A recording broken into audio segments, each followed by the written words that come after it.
Channel को subscribe करिए, bell icon दबाइए, ये वीडियो ज्यादा से ज्यादा लोगों तक पहुंचाइए।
कृष्ण स्वामी महाराज की अनंत करुणा सागर भगवान की सर्वेश्वर महाराज की महंत कश्मीर ग्राम महाराज की ब्रह्मम सुखानंद महाराज की विष्णुदास जी महाराज की शांतिदास जी महाराज की शीतलदास जी महाराज की यशोदास जी महाराज की सर्व संतन के सर्व देवन के केवल धाम के गुरुगाड़ी सारसा पड़ी कायम पंथ के ज्ञान संप्रदाय के भारत के पंचम प्रसम वेद के जड़ास्थान के ब्रह्माचल प्रारंभ समय का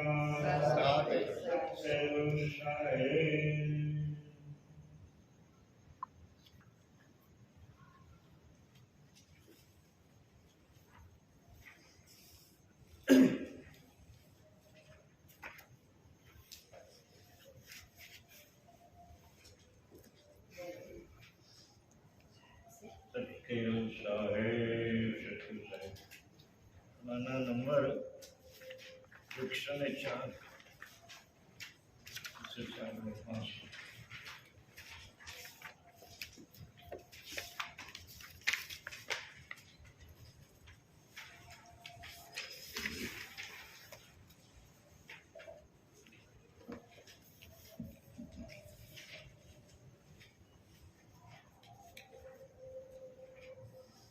વિરાટની અવસ્થાઓ તથા અંતસ્કરણ વિશે ગ્રંથ કરુણા સાગર ભગવાન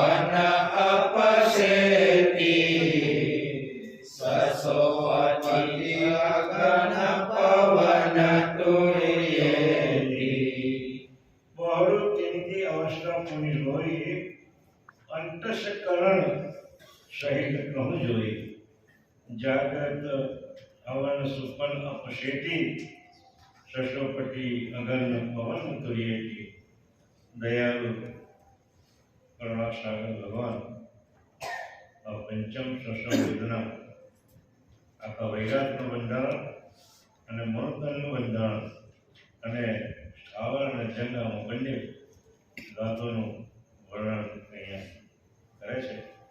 અહીંયા વૈરાગના બંધારણની વાત છે। માણસના શરીરની અંદર 5 તત્વો છે કે પૃથ્વી તત્વના 6 ભાગ જંગમની વાત કરું, પૃથ્વી તત્વના 6 ભાગ અને બાકીનો એક ભાગ, જળનો, અગ્નિ, વાયુ અને આકાશનો એક ભાગ, એમને 10 ભાગનું પૃથ્વી તત્વ મળે. વૈરાટમાં પૃથ્વી તત્વ કેટલા ભાગ મળે? વૈરાટમાં 9 ભાગ લીધા. વૈરાટમાં કેટલા ભાગ લીધા? 9 ભાગ. એમાં પાપા ભાગ પછી પેલા એક એકદમ લીધો. બુદ્ધિનો પછી ઓલા કયા તત્વ? પૃથ્વી, જળ, અગ્નિ, વાયુ, આકાશ, એટલે જળ તત્વનો ભાગ, અગ્નિ તત્વનો ભાગ અને આકાશ તત્વનો ભાગ મૂકીને એ બુદ્ધિ પૃથ્વી ને જે અણુઓની બનેલી છે, પૃથ્વી એમ કહે છે બાબુજી, જે વૈરાટમાં જે પૃથ્વી છે ને એ અણુઓની બનેલી છે, એ અદ્રશ્ય છે, એ આપણને દેખાતી. અને એ પ્રમાણે આ બધું બાબુજી હવે શરૂ કરે અંતસ્કરણનું કેવી રીતે રહેલા છે તેની વાત કરે છે. હે અંશ, વિરાટની અવસ્થા તથા અંતસ્કરણ કહું છું એ તો વિરાટની જે અવસ્થાઓ છે, જાગ્રત, સ્વપ્ન, સુષુપ્ત, તુરીય અને ઉન્મુનિ, અને અંતસ્કરણ, મન, બુદ્ધિ, ચિત્ત, અહંકાર ને ચિત્ત અંતસ્કરણ, એ કઈ રીતે રહેલા છે એ તો હવે સાંભળો. જાગ્રત અવસ્થા પૃથ્વી રૂપે છે. શું છે? કારણ કે જ્યાંથી શરૂઆત થાય જાગ્રત, સ્વપ્ન, સુષુપ્તિ ને તુરીય, એટલે પૃથ્વી, જળ, અગ્નિ, વાયુ અને આકાશ, એટલે પૃથ્વી શનિ હાથે પૃથ્વી હાથે પડે મન અંતસ્કરણની જોડાયેલી.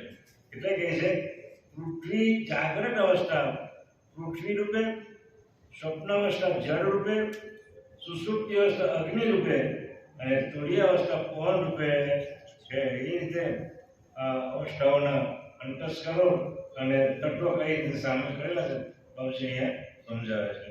ફરીથી કહું છે કઈ છે? જાગ્રત અવસ્થા છે એ પૃથ્વી રૂપે રહી છે. જાગ્રતની પછી કઈ આવે?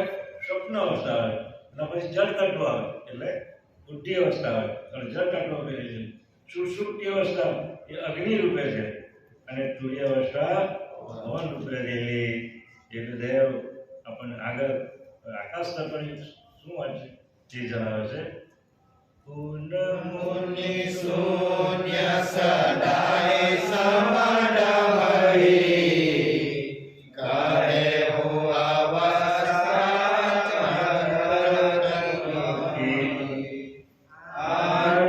અંતસ્કરણ રહે ઉઠે દિનમે સુન હો મારા મહાબત હું જે દિનમે. પુણ્ય સદાય સમડમહી કોહુ અવસ્થા કરેવ અવસ્થા પંચ તત્વ કી ગંભીર अंतस्करण रहे ते तिनमें सुनो मरम. अब कहूँ ये जिनमें उन्मुनी अवस्था है.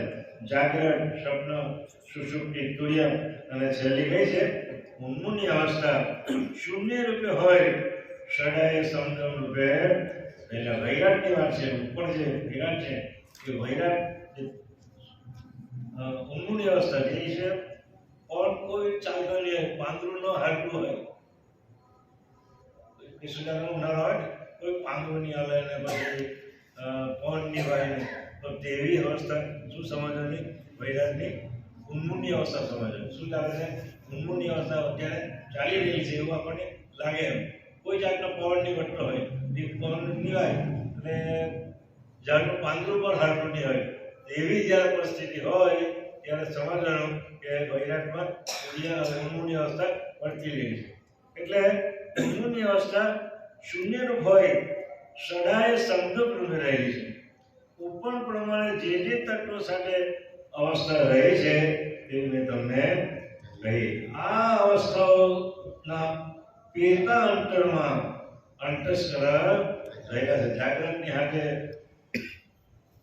આપણે આકાશ તત્વ રહેલું છે, તો તેના પેટાંતરમાં પાછી 4 અવસ્થા વર્તે. તો જાગ્રત, સ્વપ્ન, સુષુપ્તિ, તુર્ય એના પેટાંતરમાં વર્તે છે. તો એ કઈ રીતે વર્તે તે બાબુજી કહે છે. એ અંતસ્કરણ પણ અંદર પંચતત્વના પેટા અંતસ્કરણમાં રહ્યા છે. એ વિશેષ મનમાં કહું છું કે અંશ તો ધ્યાન દઈને સાંભળ. મનોમય આવન્ય બુદ્ધિય બહિરા અગન અહંકારે ચરહત સમીરા વ્યોમ તત્વ પંચમો સર્વશેષા આઠ સકરણ કાયમે ચિદતેસા મનોમય આવન્ય બુદ્ધિ બહિરા અગન અહંકાર ચિત રહસ સમીરા વ્યોમ તત્વ પંચમો સર્વશેષા અંતઃકરણ તાયોમે ચિદ દેશા દયાળુ આપણને એના પિતાંતરમાં જે અવસ્થાઓ ચાલે છે તે વિશે આપણને સમજાવે છે કે મન બુદ્ધિ સાથે, કારણ કે મન અંતસ્કરણ બુદ્ધિ અંતસ્કરણ મન જાગ્રત અવસ્થામાં એ પ્રધાન રાજા છે. એટલે મન પૃથ્વી હાથે અને બુદ્ધિ પાણી હાથે, કારણ કે જળ તત્વ એમાં સાથે રહેલું છે. બુદ્ધિ અંતસ્કરણની સાથે, અહંકાર અગ્નિ સાથે અને ચિત્ત વાયુ સાથે છે. આ પ્રમાણે અંતસ્કરણ તત્વો સાથે મળીને રહેલા છે. પાંચમું આકાશ તત્વ સર્વ તત્વોને માટે હોય તેના પેટામાં અંતર્ચિદ અંતસ્કરણ રહેલું છે. જેમ આકાશ દસે દિશામાં વ્યાપક છે તેમ ચિદ અંતસ્કરણ વ્યાપક છે. આ ચિદ અંતસ્કરણ પરમ ગતિ રૂપે છે. ચિદ અંતસ્કરણ એટલે પરમ ગુણ એક બીજું સ્વરૂપ એક ચાલે, કારણ કે ચિદ અંતસ્કરણ કેવું છે? વ્યાપક છે. અને પરમનું સ્વરૂપ પણ કેવું છે? સ્વયં સ્વરૂપ વ્યાપક. એને ચિદ અંતસ્કરણ બાપજી 7મી ભૂમિકાની વાત કરે એમાં ચિદ અંતસ્કરણની વાત કરે દયાળુ. એટલે એના પેટાંતરમાં ચિદ અંતસ્કરણ રહેલું છે. જેમ આકાશ દસે દિશામાં વ્યાપક છે તેમ ચિદ અંતસ્કરણ વ્યાપક છે. અને આ ચિદ અંતસ્કરણ પરમ ગતિ રૂપે રહેલું છે. જય તુમ કહત સકલ ચિદ બ્રહ્મ તાઈ હમ લહટ અંતઃકરણ પરય અંતઃકરણ અવસ્થા કહી જેઈ મોક્ષ મોક્ષ પંચ તત્વ નગીતેહી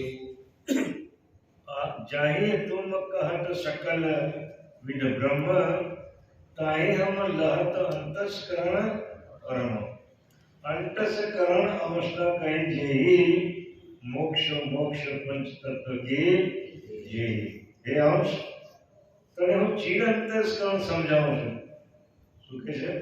પાંચમો જે ઉન્મૂની અવસ્થા છે તેનું અંતસ્કરણ કહ્યું છે, ચિદ અંતસ્કરણ કહ્યું છે. એટલે આ ચિદ અંતસ્કરણ તને હું સમજાવું છું.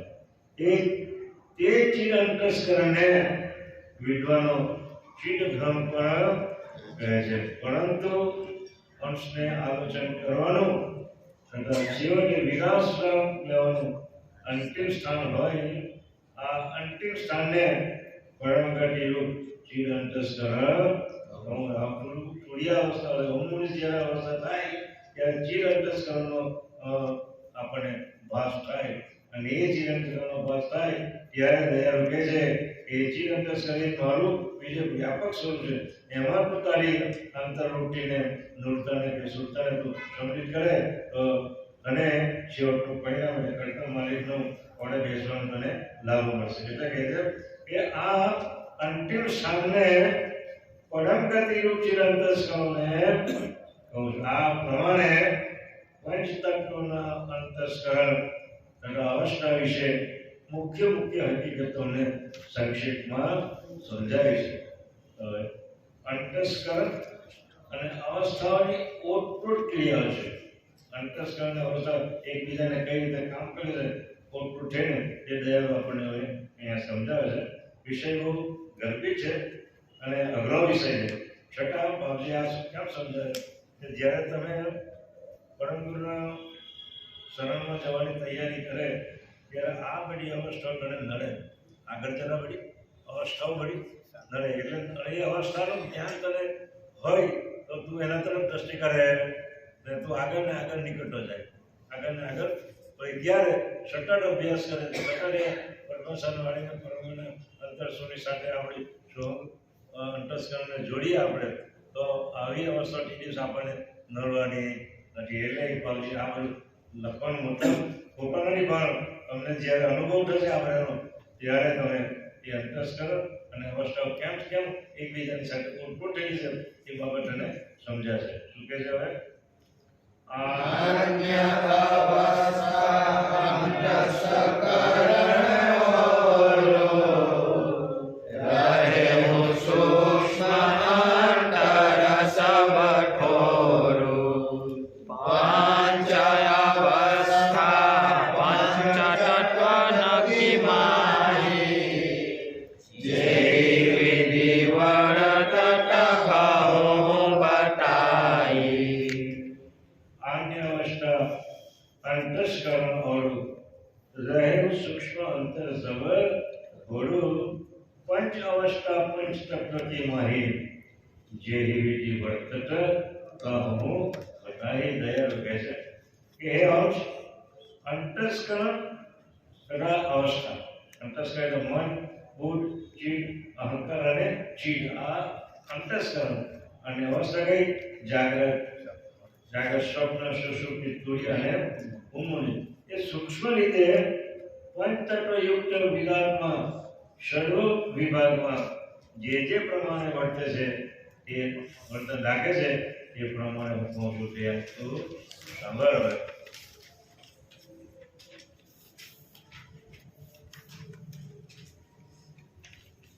જાગ્રત અવન્ય વિજગર કોરા કરત સકલ ટીનો ઉદિત સપુરા. જાગ્રત અવસ્થા અવન કહી જગઈ હિરણ્ય અંકુર બીજ જગવત તબહી. જાગ્રત અન્ય બીજગ અંકુરા કરત સકલ જીનો વડિત સપુરા. જાગ્રત અવસ્થા અવન કહી છે જવહી હિરણ્ય અંકુર બીજ જગવત અવહી. દયાળુ સમજાવે છે અને કહે છે કે એ અંશ જાગ્રત અવસ્થાનું પૃથ્વી તત્વની છે. જાગ્રત અવસ્થા કોની છે સાથે ઓળખું છે? આપણી પૃથ્વી તત્વની સાથે ઓળખું છે. આ પૃથ્વી તત્વ વિરાટની દસે દિશામાં દ્રશ્ય અને અદ્રશ્ય રૂપે વ્યાપક રહેલી છે. એ અંશ ઊભો છે એ દ્રશ્ય પૃથ્વી છે. અહીંયા આપણે બેઠા છે એ પૃથ્વી કેવી છે?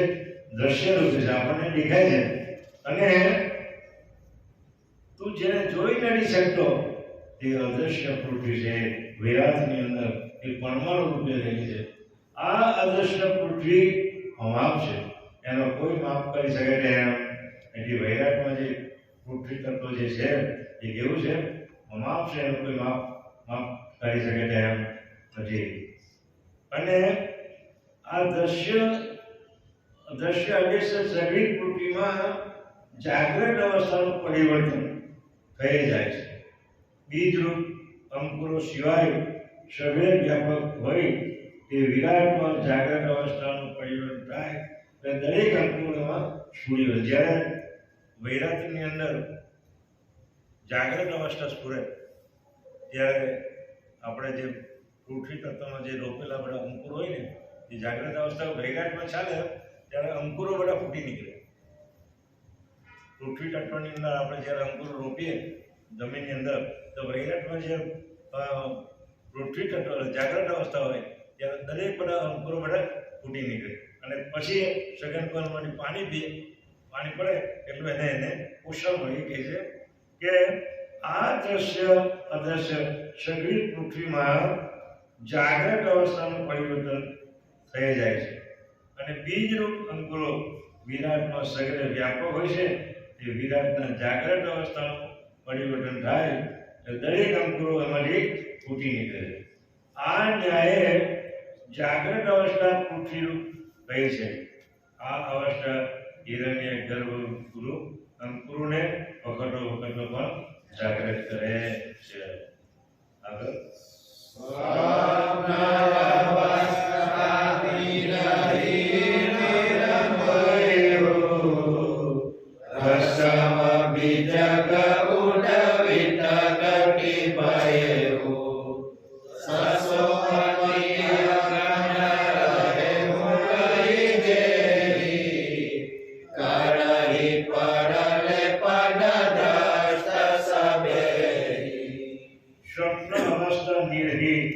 નિર્ભયું પ્રસવ બીજગ કુળવિત અતિક ગયું શશોપટી અગન રહેવું કઈ જેહી કડી પડલે પડ દ્રષ્ટ સભી. દયાળુ કહે છે કે સ્વપ્ન અવસ્થાનું પરિવર્તન જળ તત્વમાં નિર્માણ કર્યું છે.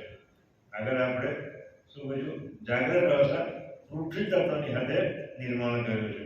હવે બીજું છે સ્વપ્ન અવસ્થા. જાગ્રત પછી સ્વપ્ન અવસ્થા એનું પરિવર્તન જળ તત્વમાં ઉપર સાહેબ પૃથ્વીમાં કરેલું હતું અને અહીંયા જળ તત્વમાં નિર્માણ કર્યું.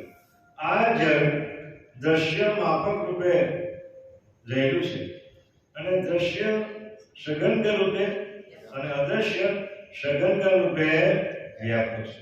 આ જે પાણી પડે ને અહીંયા વરસાદ પડે છે એટલે વાદળ બંધાય એના સૂર્યના રજોગુણ કિરણ હોય અને પવન તત્વ ચાલતું હોય ત્યારે એની પણ રજોગુણ કિરણ પડે એટલે એનું વાદળ બંધાય. પણ એનું જે નિર્માણ થયેલું વ્યાપક જે જળ તત્વ છે સઘન રૂપે એમાં વૈરાટમાં વ્યાપક છે અને એમાંથી પાણી પડે છે. તો વિચાર કરો કે આ અનંત યુગ વહી ગયા, જગતની રચના કરીને અનંત યુગો વહી ગયા, છતાં સઘન રહેલું પાણી કોઈ દાડે ખાલી થાય? જેમ આ દરિયો જે છે એ દરિયો કોઈ દાડે ખાલી થતો નથી. ગમે તો વરસાદ પડે પછી સીટી ઉપર આવે છે, એક બે ઇંચ પણ ઉપર આવે છે, કદી આમ પણ આવતું. એમાં સઘન રહેલું છે પાણી આખા અનંત યુગથી વરસાદ પડે છે. તો એનું નિર્માણ બાજુ શું કર્યું? સુધા પીપાના 5 ભાગ, 4 ભાગ છે તે 4 ભાગ જળ તત્વના એટલે બુદ્ધિ અંતસ્કરણ અને એક ભાગ છે ને સુધા પીપાસાનો. એટલે આ રીતનું જળ તત્વ સઘન કર્મનું નિર્માણ કરેલું છે. એટલે અનંત યુગોથી એ વરસાદ પડ્યા જ કરે. એમાં કોઈ જાતનો ઘટાડો કે વધારો થતો નથી. એટલે કહે છે કે તેમાં સ્વપ્ન અવસ્થાનું પરિવર્તન થાય છે. આ પરિવર્તનને કારણે પૃથ્વી તત્વની જાગ્રત અવસ્થાએ કરી જે એનું સૂર્ય છે એને જળ સ્વપ્ન અવસ્થા પોષણ આપીને ઉગાડે. પૃથ્વી તત્વનો આપણે જે જાગ્રત અવસ્થામાં નાખેલા બીજ એ જળ તત્વથી એનું પોષણ મળે છે. આ પ્રમાણે ઉગીને વૃદ્ધિ પામેલા ઘાતપુત્ર વિરાટના અગ્નિ તત્વની સુસુપ્તિ અવસ્થાનું પરિવર્તન ચાલે ત્યારે એ બધા અંકુરો નાશ પામે છે. એ આમાં છે પવન તત્વની અંદર આપણા અંકુરો મૂકેલા છે. જ્યારે અત્યારે કે પણ ભાત થઈ હોય અને પાકી જાય તો તે સમજવાનું કે અગ્નિ તત્વ વૈરાટમાં અગ્નિ તત્વનો પવન ચાલી રહેલો છે. એટલે ગમે તેવું પાણી આપવા છતાં પણ એ અંકુર સુકાઈ જાય એમાં બે જાતનો કોઈ જાતનો ફેર છે. એટલે કે જે જળરૂપ સ્વપ્ન અવસ્થા પોષણ આપી ઉગાડે છે આ પ્રમાણે ઉગીને વૃદ્ધિ પામેલા ઘાતપત્ર વિરાટના અગ્નિ તત્વની અંદર સુષુપ્તિ અવસ્થાનું પરિવર્તન ચાલે ત્યારે નાશ પામે. અગ્નિ તત્વ તો ખરું પણ પાછળ શું છે? સુષુપ્તિ અવસ્થાનું પરિવર્તન થાય ત્યારે બધા અંકુરો જે ઉગેલાય એ પ્રમાણે એ નાશ પામે છે. આમ જળ તત્વની સ્વપ્ન અવસ્થામાંથી ઉખાયેલો પદાર્થ માત્રનો નાશ કરે છે. એટલે કે જે પદાર્થ ગાંઠમાં સુષુપ્તિ અવસ્થાનું પરિવર્તન થાય છે એ સુકાઈ જાય. કારણ કે ગાંઠમાં બી આ અવસ્થામાંથી પોખેલી છે. દરેક ગાંઠની જાગ્રત સ્વપ્ન સુષુપ્તિ તુર્ય અને ઊંઘની અને વૈરાટમાં પણ એ પ્રકારનો વાયુ હોય તો એની સાથે પેલો સંઘર્ષ થાય તો પેલો એ બધું અગ્નિ તત્વને લીધે સુકાઈ જાય.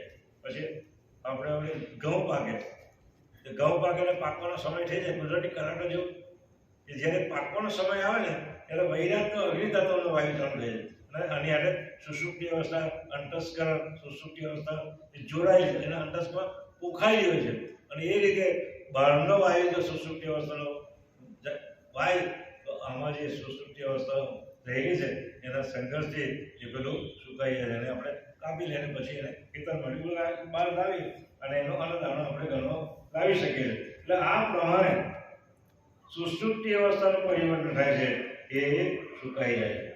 કારણ કે સ્વપ્ન અવસ્થા પદાર્થના પોષણરૂપ છે.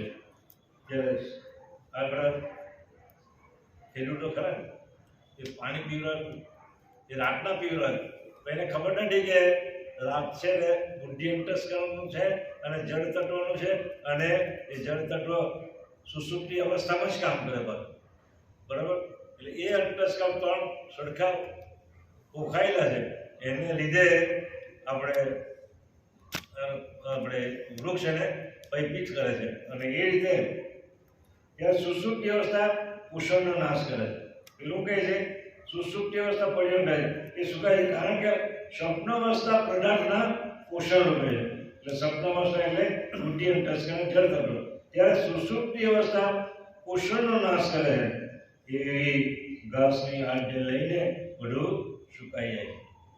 આ વિષયનો પૃથક રીતે આગળનો વાત વિષય ગ્રંથ વિભાગ શરૂ થશે અને તેમાં સંપૂર્ણ ખુલાસો પાછળ જે તત્વનો બધા વર્તારો આપેલો છે, તત્વનું બાંધણીનું કેમ કે કઈ તત્વથી કયા તત્વો ઉત્પન્ન થાય છે અને કઈ રીતે મિશ્રણ કરેલા છે એ બધું પાછળમાં જાણવામાં આવે છે. એટલે એથી ગાર્ભમાં થતી ક્રિયાની સમજ પડે. આ પ્રમાણે સુષુપ્તિ અવસ્થા ચાલે ત્યારે પ્રલયની માફક શૂન્ય થઈ જવાય છે. પદ પવન રહત નિજ વેદા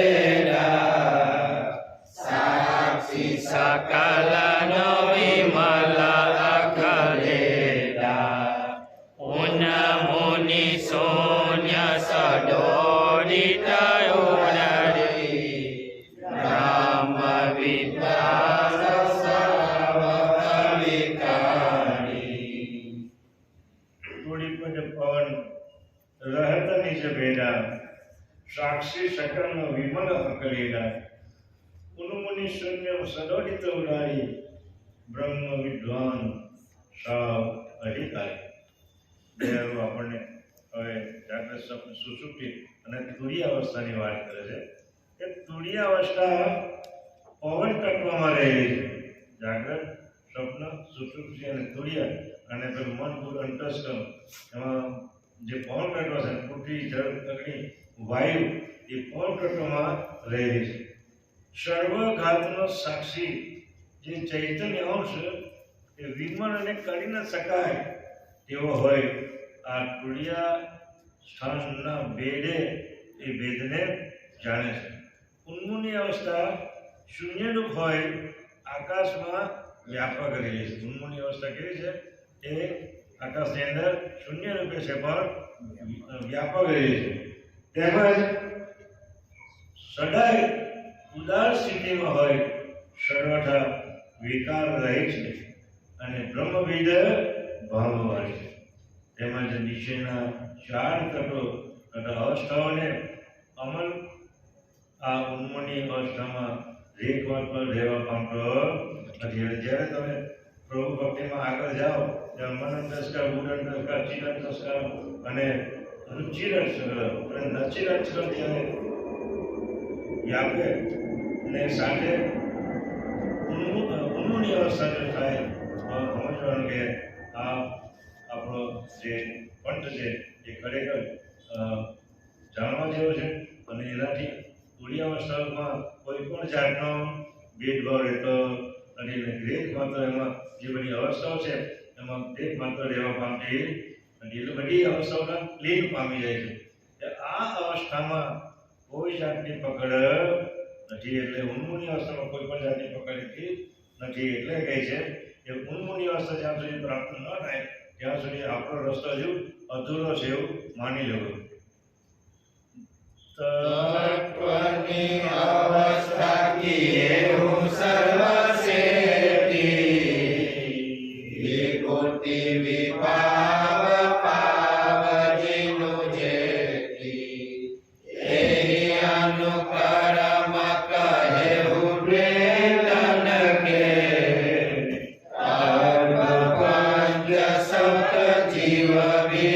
તનકે તત્વની અવસ્થા એવું સર્વસેતી વિભૂતિ વિભાવ ભાવ જીનો જેથી એ અનુકર્મ કહેવું દ્વૈતન કે તત્વ પંચ સપ્ત જીવ વિધિ તનકે દયાળુ આપણને બાબતનો વધુ સ્પષ્ટ કરતા જણાવે છે કે પંચ તત્વના પ્રભાવમાં આ પાંચે અવસ્થાઓનું પરિવર્તન યા કરે છે. પૃથ્વી જળ કે વાયુ જે તત્વો છે એની અંદર આ અવસ્થાઓ છે જાગ્રત સ્વપ્ન સુષુપ્તિ તુર્ય અને ઉન્મૂલન આ બંનેમાં એનું પરિવર્તન થયા કરે છે.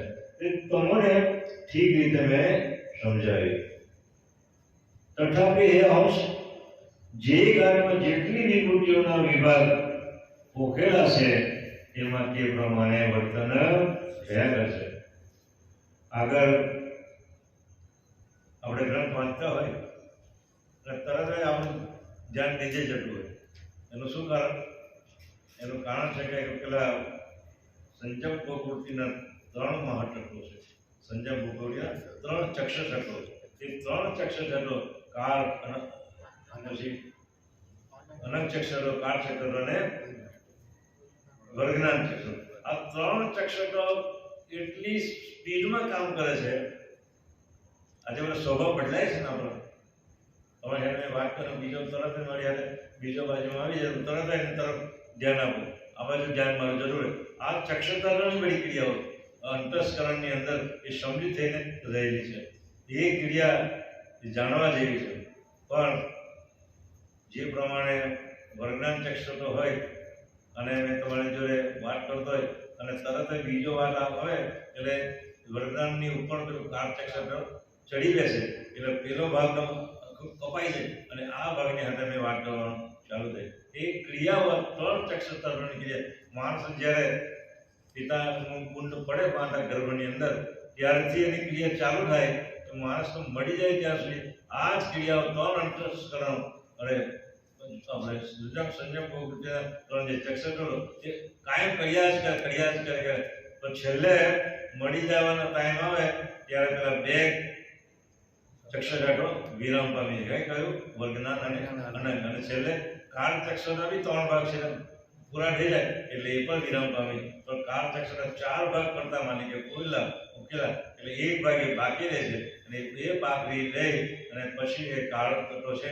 નામ જ કાળ ચક્ષુતત્વ કીધું એટલે આ પ્રાણ અંદર જવા દેતો નથી. અંદર જાય તો દાબી તો વર્ગનાન ચક્ષુનું કામ કરે, અનંત ચક્ષુનું કામ કરે. પણ એ બંને કામ પૂર્ણ એનો કટોટ બધા વિરામ પામી ગયેલા છે.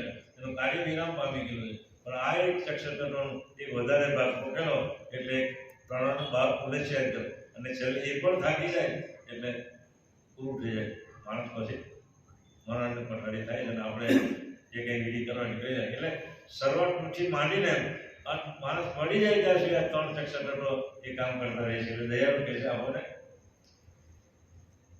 કહ્યું છે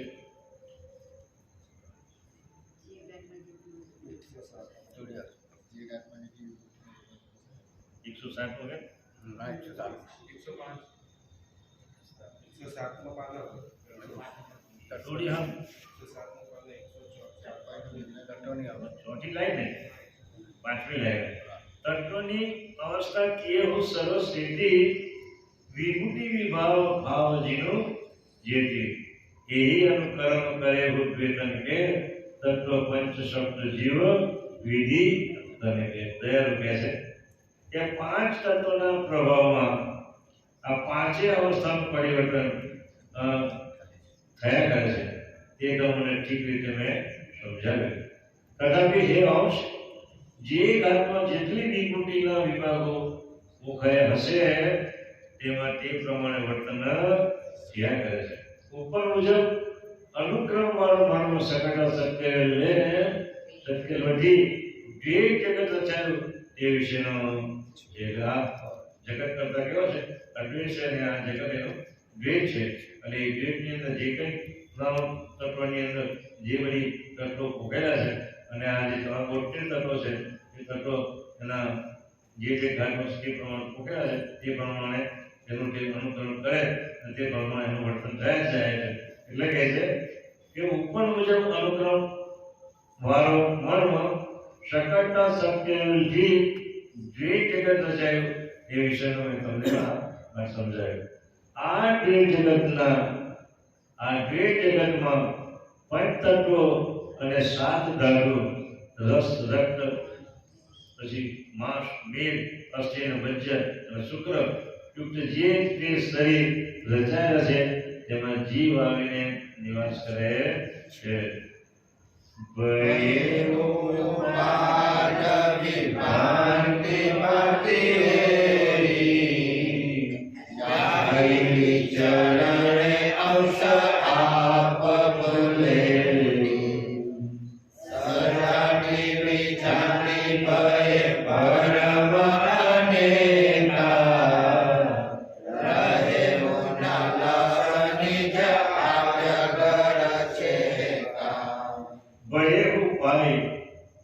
भ्रांति बुद्धि यही यही विचरे अंश आए भूले उठे सचुटी विजाति भय परम अनेका रहे गुना लक्ष्य निज आद्य पड़ छे का दया कैसे के हे अंश ऊपर प्रमाणे तत्व देहो अंतस्करण तत्व पृथ्वी जल अग्नि वायु आकाश देह जागृत सप्त सुषुप्ति तुर्य અને ઉન્મુનિ અને અંતસ્કરણ એ અને અવસ્થાઓને તને ગિરફ્તાર કર્યો.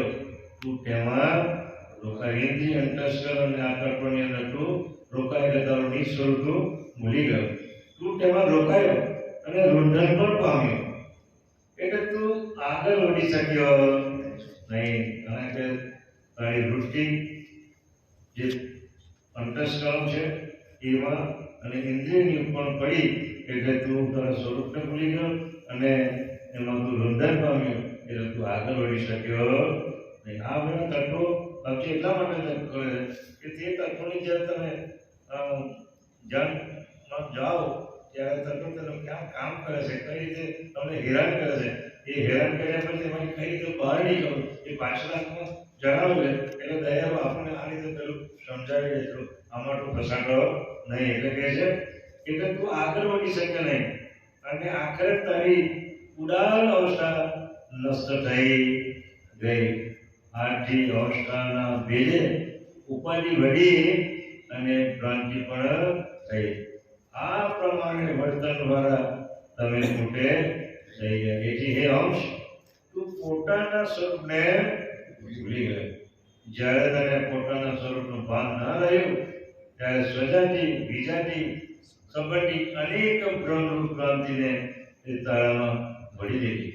આ લક્ષણો કહી શકતા સત્યનો છેવટ લક્ષ્ય તું લક્ષ્યમાં લઈ શક્યો નથી. કારણ આ સમય પર તને વિજાતિ તમને સ્વજાતિ કે વિજાતિ સંબંધી ભાન રહ્યું અને માત્ર તત્વ પ્રવૃત્તિના પ્રવાહમાં દિન પ્રતિદિન તું તણાતો રહ્યો.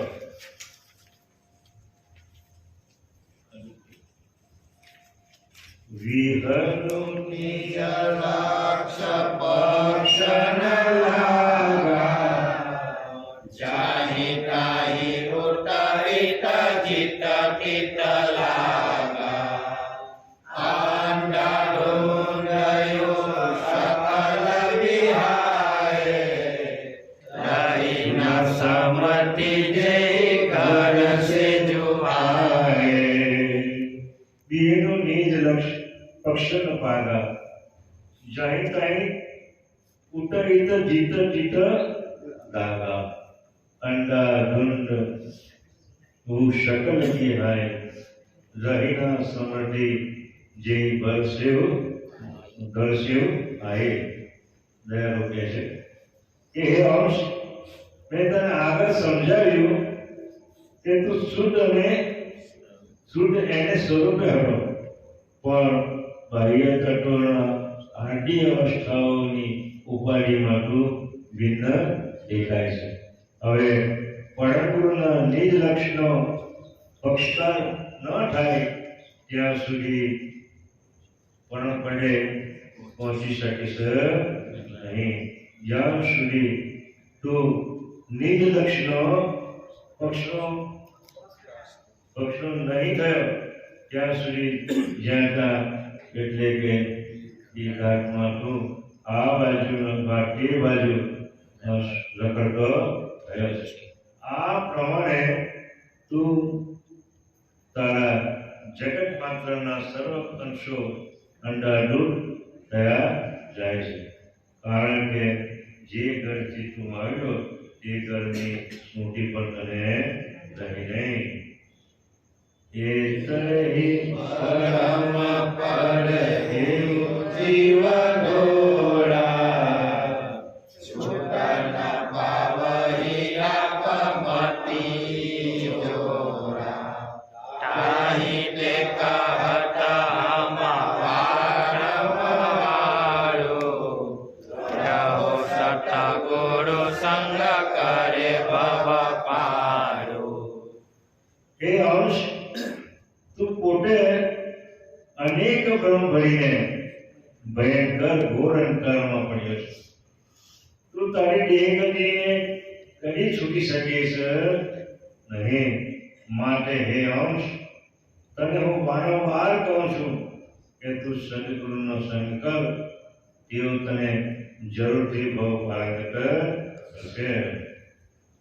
અગમ ઘોર અનુભવ ગતિ આપા દરસાવઈ નિજ આજ્ઞા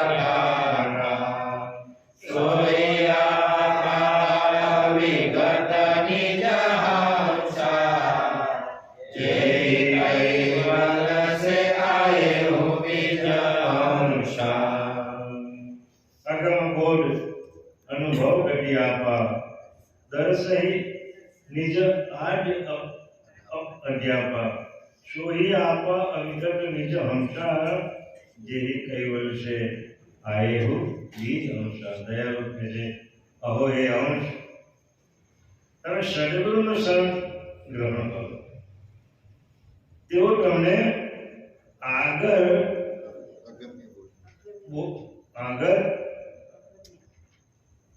બોધની અગમગતિ તને આપશે. વળી આદિ અનાદિનું તમારું નિજ સ્વરૂપ તમને તે પ્રત્યક્ષ કરીને દેખાડશે. આ દર્શાવેલું નિજ સ્વરૂપ તમારું અવિગત આપણ પૂરું હોય, અંશ હોય, શકળતા સત્કૈવલથી આ બીજરૂપ અંશ સ્વરૂપે આ બાજુ આવેલા એનો તમને તેઓ સાક્ષાત્કાર કરી આપશે. તેરી બીજ જગ નિજ સ્વરૂપ સબનકા જડે ઉપડ લલિત પંચ તત્વનકા સોઈ પડલન કે વદક ગુરુ એવા કાજે તટ ખાલ સુજઈ સર્વ ભેવા. હે અંશ, આ બીજ રૂપ સર્વંશોનું શરીર છે. આપણે સંજયનાથ બાપજી જોડે અમે બેસતા તમને એક વાત કરી કે અંશનું સ્વરૂપ શેમાં રહેલું છે. બાપજી એવું કહેતા કે જે અંકુર છે કોઈ પણ બીજનો અંકુર સિંહનો દાણો રહે સિંહના દાણો ખાડા કરો નાનો સરખો કિલો દેખાય એ અંકુર કહેવાય. શું કહેવાય? અંકુર કહેવાય. અને એ અંકુરની મધ્યમાં અંશનું સ્વરૂપ રહે. પબજી અમને કીધું એટલે એ અંશનું સ્વરૂપ હોય તો જ એ કિલો જાગ્રત થાય અને ઉગે. તેમ આપણા માનવના શરીરનું પણ એ જ અંકુર રૂપે રહેલું છે. બીજની અંદર અંકુર રૂપે રહેલું છે. એટલે કે છે એ અંશ આ બીજરૂપ સર્વ અંશોનું સ્વરૂપ છે. આ સ્વરૂપ અંશો જ્યારે આ બાજુ આવ્યા ત્યારે એમને પંચતત્વના પડલ ચડી ગયા.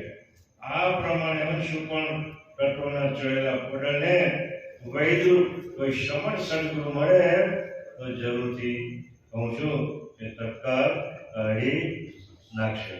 આ પડલ